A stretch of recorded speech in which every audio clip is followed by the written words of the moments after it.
Now, I know what you're thinking right off the bat from this picture. Oh, you're going to talk about Kung Pao, aren't you? I do love that movie, don't get me wrong, but that's not why I'm here.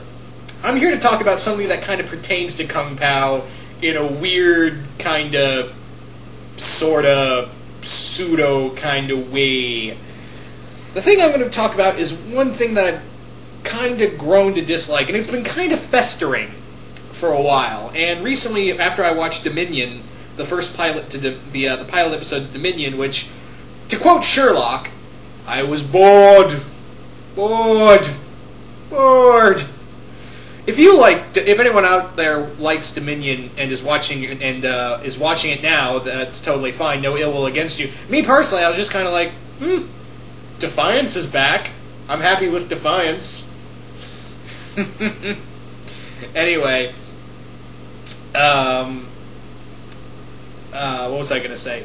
No, we're going to talk about a thing called the Chosen One syndrome. Now, the Chosen One, or that's what I call it at least. Now, every so often in comics, books, movies, and TV shows, you usually most of the time you get these characters called the Chosen One. And, to be honest, I really hate the Chosen One kind of thing. You never really... Because here's the thing. You can't relate to someone who's chosen to be the Great One or something like that. You can't relate to that character, in my opinion. On the grounds of everything is already going to be mapped out and perfect for them. Everything is going to just be given to them, all the training, and everyone's just going to look to them and be like, oh, you're the Chosen One, you can totally do this. Total MacGuffin move. Avatar's been kind of guilty of this, but I kind of give Avatar a little more leeway on the grounds of they kind of know how to do it. Well, they did know how to do it with Aang. They did know how to do that until along came Korra. And now it just feels like the Chosen One syndrome has just kind of gotten out of hand with Korra. Aang I give pass to, even though he was...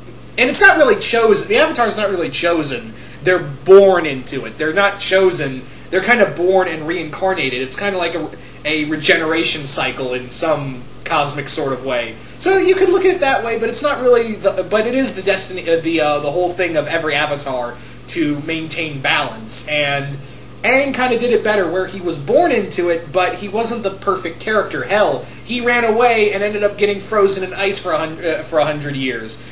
Korra, on the other hand, everything just came to Korra.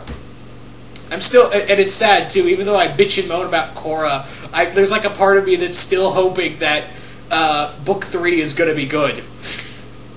But that's enough about that. So, anyway, so there are times where I'm looking at, I'm watching shows and stuff like that. I was like, how can I relate to you? Everything's going to come to you naturally. Like, let's look at Pokemon 2000. This is a weird one. It's kind of, and I hate this too with Prophecies. I hate Prophecies, where it's like, oh, you're destined to do this, so you're gonna do it. Okay, like Pokemon 2000, the whole world turned to Ash for help. Ash was just talked about, like, here, Ash, you're gonna do something. And Ash is the Chosen One to stop the whole fucking order and disbalance and bring justice to the world, yada yada yada, truth, justice in the American way, whatever. That kind of bothered me even as a kid. I saw the movie in the big screen, like, I was sitting there watching this, and I was like, you gotta be kidding me. Ash is gonna be the one to save us? Really? The main protagonist is suddenly the cosmic star child that is going to be the magic MacGuffin to fix everything? Ugh. Another big problem with it, another big character of this, and this hasn't been brought to me till Spawn year, it was Al Simmons. I use was, and I use that term, that past tense, because for those who don't know, Spawn's been dead since Spawn number 185. Well, Al Simmons, it's now Jim Downing. But anyway, Spawn was kind of just said by God that, oh, he's going to be the Chosen One.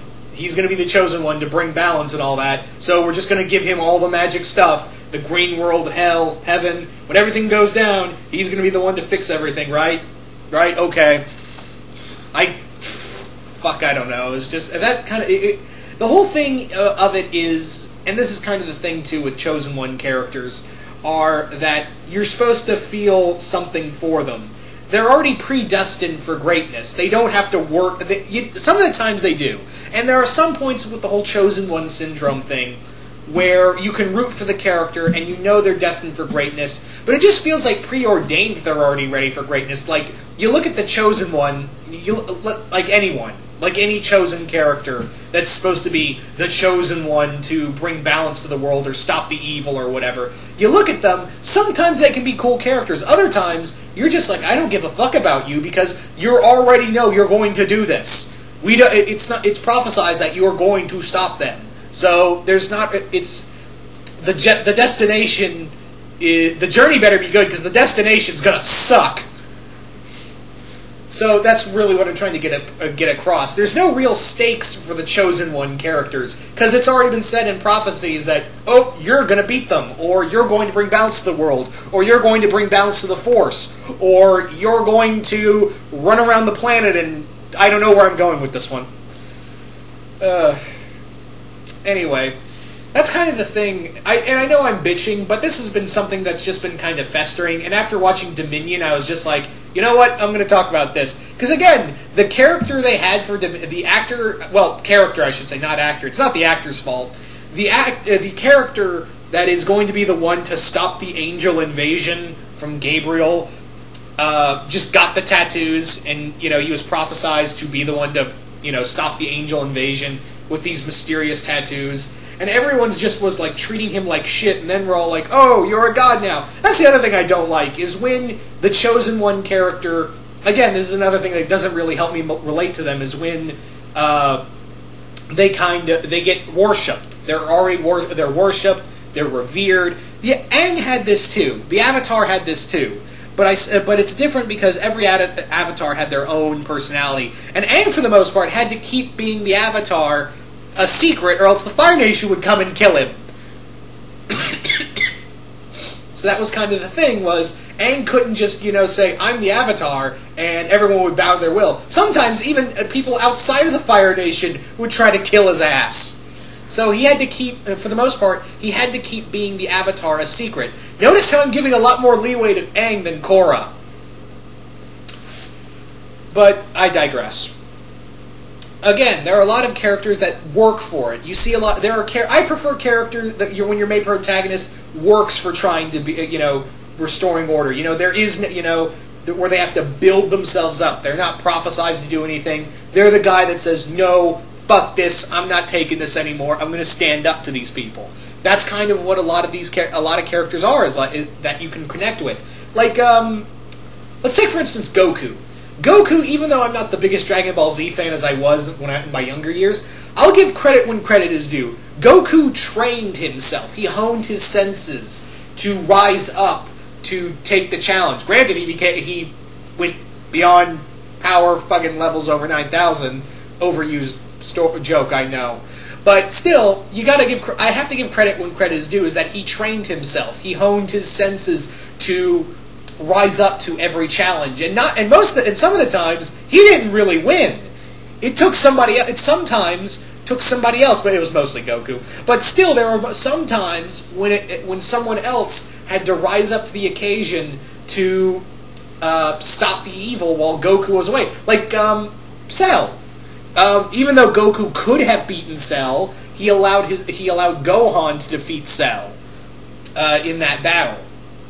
He allowed because he knew that he couldn't be around forever. He couldn't be there to protect the world, so he needed somebody else to watch over the world. And who better than his son, who had a lot of untapped potential? Sadly, this didn't go anywhere when we brought in the fucking Boo Saga, did it?